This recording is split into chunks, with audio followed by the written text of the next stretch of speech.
Once upon a time, in a remote village in ancient India, there was a young man named Ananda. Ananda was a hardworking and honest man, but he often found himself lost in his thoughts and unsure of what path to take in life.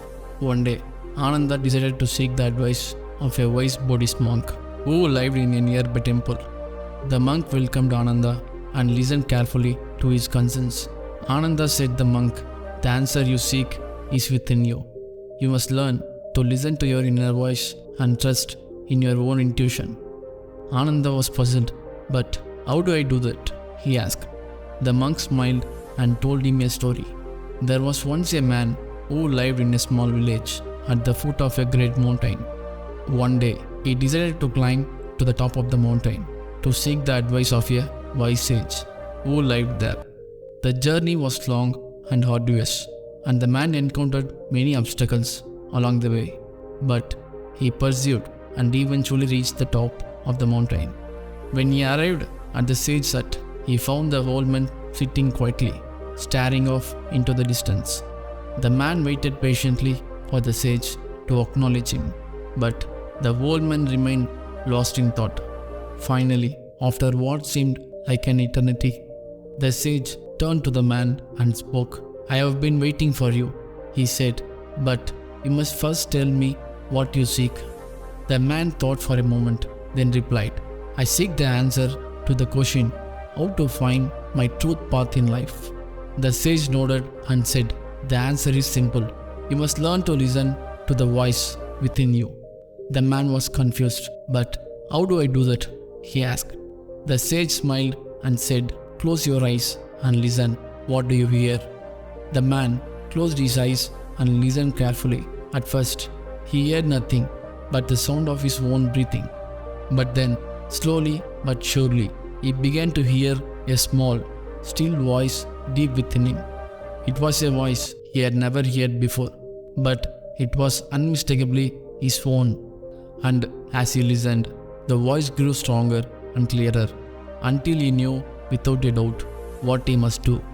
He thanked the sage and left the mountain, filled with a newfound sense of purpose and direction.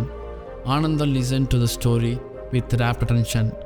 "So, all I have to do is listen to my inner voice?" he asked.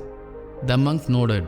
"Yes, Ananda, it may take time and practice, but if you learn to quiet your mind and listen to your voice within you, it will guide you to the right path."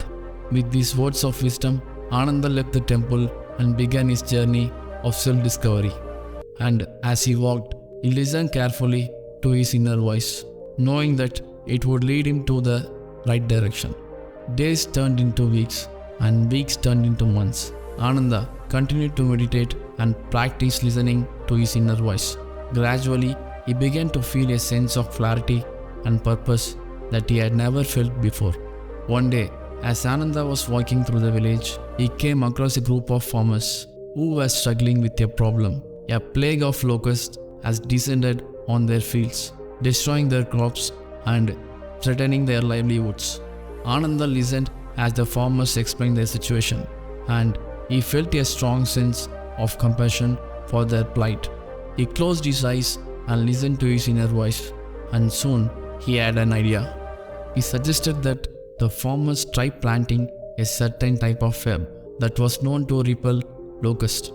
The farmers were skeptical, but they trusted Ananda and decided to give it a try. To their amazement, the herb worked. The locusts avoided their fields, and the farmers were able to save their crops. Word of Ananda's wisdom and kindness spread throughout the village, and soon he became known as a trusted advisor and a source of inspiration to all who knew him. Years went by, and Ananda continued to listen to his inner voice and follow the path that it laid out for him. He became a respected leader in his community, and his wisdom and compassion touched the lives of countless people. And all the while, he knew that it was his inner voice that had guided him to his place, and that it would continue to guide him on his journey of self-discovery and service to others. Thanks for watching.